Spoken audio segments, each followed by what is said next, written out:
Voltamos então com a resposta da nossa interatividade e com certeza você acertou.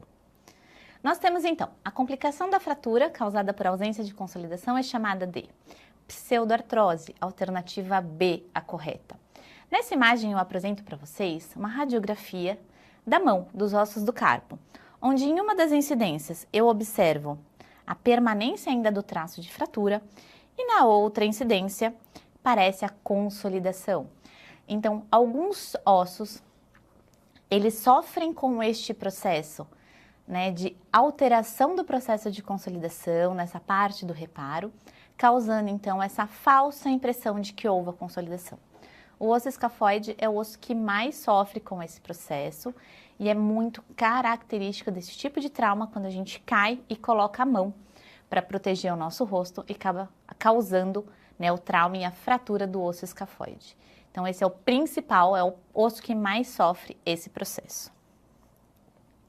Então, a fratura por estresse. A fratura por estresse, que é o nosso próximo tema, ela ganhou muita visibilidade no meio ortopédico de reabilitação quando nós começamos então com a prática da corrida, que é um esporte fácil de ser praticado. Eu simplesmente pego meu tênis, vou para a rua e começo a correr, para manter a sanidade mental, para manter a integridade da minha saúde física e também para perda de peso. Porém, nesse processo, onde eu não me preparo para essa atividade física e posso desempenhar o gestual esportivo de uma forma errada, estar utilizando também um tênis que não promova a absorção necessária, posso ter um aumento do impacto na parte dos ossos do meu membro inferior, causando este tipo de fratura. Então, a fratura por estresse, ela é definida pela repetição da aplicação de carga mecânica, além do limite de tolerância de determinado osso. Então, isso vai trazer para a gente essa fratura, esse afundamento do osso trabecular, do osso esponjoso, gerando, então, o processo de fratura e todas as complicações advindas dele. É muito comum em atletas de alto desempenho e também qualquer pessoa que pratique uma atividade física de uma forma repetitiva, indo além do limite tolerado pelo osso. Qual é o mecanismo de lesão, então? É uma resposta à atividade intensa, traumas repetitivos de pequena magnitude, então atletas, soldados, corredores, e também pode ser advindo de um trauma de grande magnitude de sobrecarga, por exemplo, após um salto de grande distância ou de grande altura, onde eu tenho um impacto muito grande nesse osso. O osso ele sofre então uma reação osteoblástica anormal, onde eu tenho maior reabsorção do osso do que depósito de cálcio naquela região, levando o osso à fratura, à quebra por fadiga. Quadro clínico então, dor, edema e deformidade, como toda e qualquer fratura. A questão, como ela não mostra um hematoma muito grande ou ele não incapacita funcionalmente aquele segmento, o atleta, o indivíduo, acaba achando que aquilo é por conta da atividade física e demora para procurar ajuda médica, né, a parte do ortopedista, da fisioterapia, levando então a consequências piores dessa fratura. Qual que é a incidência? Os ossos do membro inferior são os mais acometidos. 35% nos metatarsos, devido às corridas, caminhadas, parte de balé, e a parte do calcâneo em atividades que envolvam saltos. Então, aterrissar do salto leva então a uma carga muito grande na região do calcâneo, levando de fato à fratura por estresse. Outros ossos que podem ser acometidos, a tíbia, a fíbula, o fêmur, os ossos da pelve. Cada atividade esportiva leva a uma sobrecarga específica em um determinado osso. Então, isso vai direcionar, então, qual tipo de osso vai sofrer a fratura. As vértebras, elas também são acometidas, principalmente no esqui, na ginástica olímpica, no futebol americano, no salto em altura, onde tem uma hiperextensão muito grande da coluna. As mulheres sofrem muito mais do que os homens, né? Então elas são 12 vezes mais acometidas do que os homens, justamente porque a gente chama de tríade da atleta feminina, que é o distúrbio alimentar, que é a supressão de alguns nutrientes fornecidos pela alimentação por conta de manutenção de peso, a amenorreia, que é a falta hormonal por conta da ausência do processo menstrual, e a osteoporose, que também é muito mais incidente nas mulheres do que nos homens. O diagnóstico ele é feito por 2 exames específicos, cintilografia óssea e ressonância nuclear magnética. Porque nesses exames eu tenho a captação na região da fratura pelo processo inflamatório e na ressonância eu observo o edema ósseo formado devido ao afundamento das trabéculas. A radiografia nesse tipo de fratura, ela não é tão eficiente porque ela só vai mostrar o calo ósseo após a consolidação da fratura. Então, essa fratura ela não terá o tratamento ortopédico adequado no primeiro momento, porque simplesmente ela não será identificada. Ela só mostra o calo ósseo tardio. Como é feito o tratamento, então, deste tipo de fratura? Primeira coisa, né? Quando o ortopedista identificar esse tipo de fratura, ele automaticamente vai tirar a carga naquele membro, porque eu não posso pisar. Se eu pisar, eu vou ter uma fratura maior, eu posso ter um afundamento maior daquela fratura, daquele esmagamento ali das trabéculas. Então, eu preciso retirar a carga. E durante, né, esse procedimento, eu posso inserir o trabalho da reabilitação, da fisioterapia, com recursos da eletrotermoterapia, os alongamentos musculares, ganhar força muscular, manter a integridade das articulações próximas. E, num segundo momento, eu vou corrigir o tênis, corrigir o gestual esportivo, observar em qual momento isso está acontecendo, em qual sobrecarga, em qual momento da pisada isso está sendo pior para aquele indivíduo. Então, nesse momento em que eu não posso ter carga no membro, eu posso substituir, por exemplo, atividade esportiva, eu posso colocar o paciente para nadar dentro de uma piscina onde eu não tenho carga naquele membro. Porém, quando eu puder colocar carga, eu vou reeducar o gestual esportivo.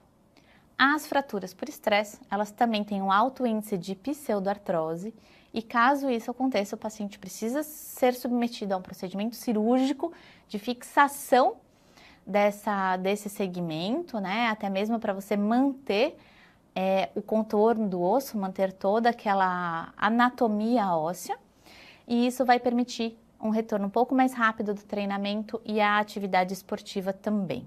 Então, sempre ficar atento e fazer o acompanhamento seriado de todo esse processo de reparo desse tipo de fratura. Uma das coisas que é bem interessante também, quando a gente fala da reabilitação das fraturas, são os que a gente chama de fixadores externos. Com certeza, você já se deparou com alguém na rua, na sua comunidade, ou já observou algum familiar, algum conhecido com aqueles ferros para fora do seu membro. Ou que a gente chama também de gaiola, né? Aquilo é chamado de fixador externo. Com certeza, você já passou por aquele momento, por aquele indivíduo, de pensar assim, nossa, que aflição, isso deve doer muito. Como que isso funciona, né? Na nossa prática do dia a dia, será ainda uma situação que vamos nos deparar e teremos que tratar o paciente com um fixador externo. Então, são fios transfixantes que vão penetrar perpendicularmente no esqueleto e são fixados uns aos outros pela armação metálica na parte de fora. Em qual situação que isso é utilizado? Principalmente nas fraturas com danos de tecidos moles, em que pode ser submetido com apoio estável e tratamento das lesões de tecidos moles. Então, imagina numa fratura exposta, você teve uma lesão de pele e eu preciso de cuidados com aquela pele. Só que também preciso tratar a fratura.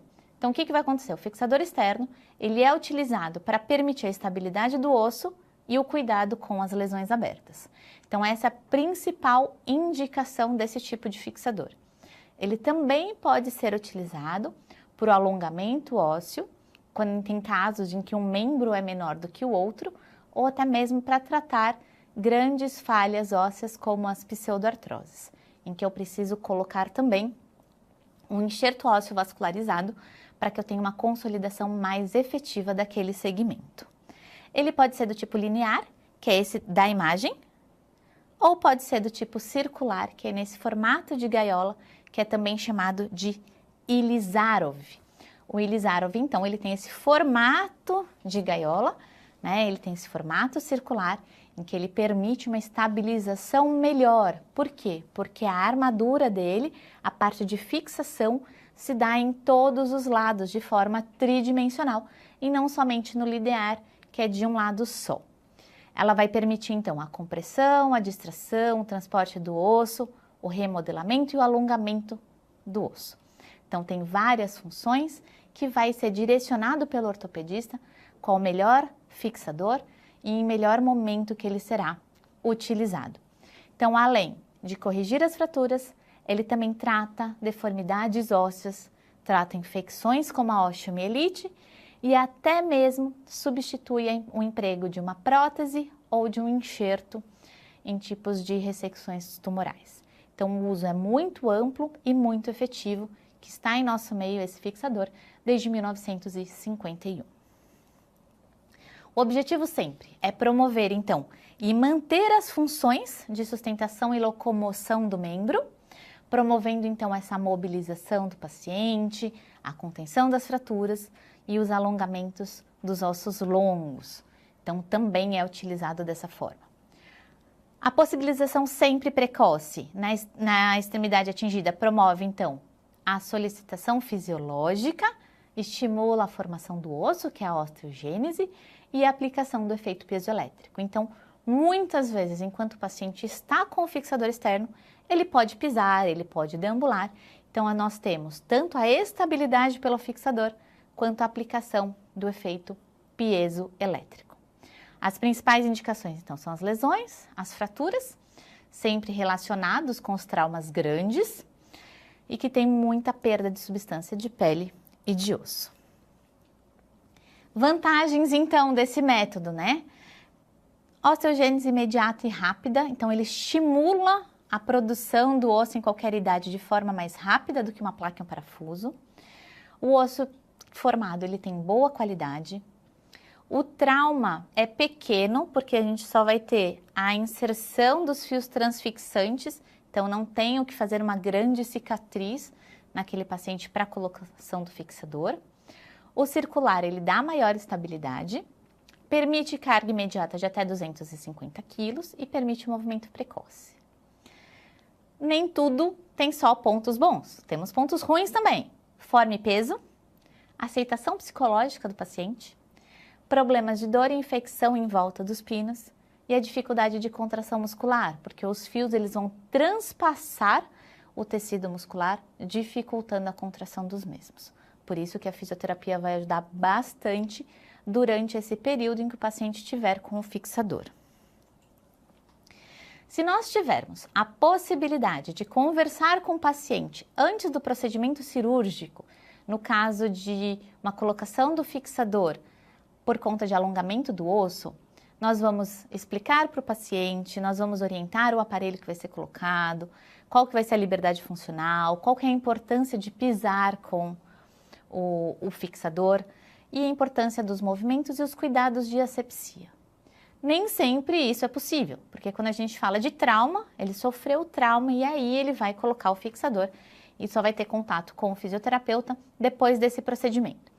No pós-operatório sempre, a gente tem que ensinar o posicionamento no leito para evitar o edema.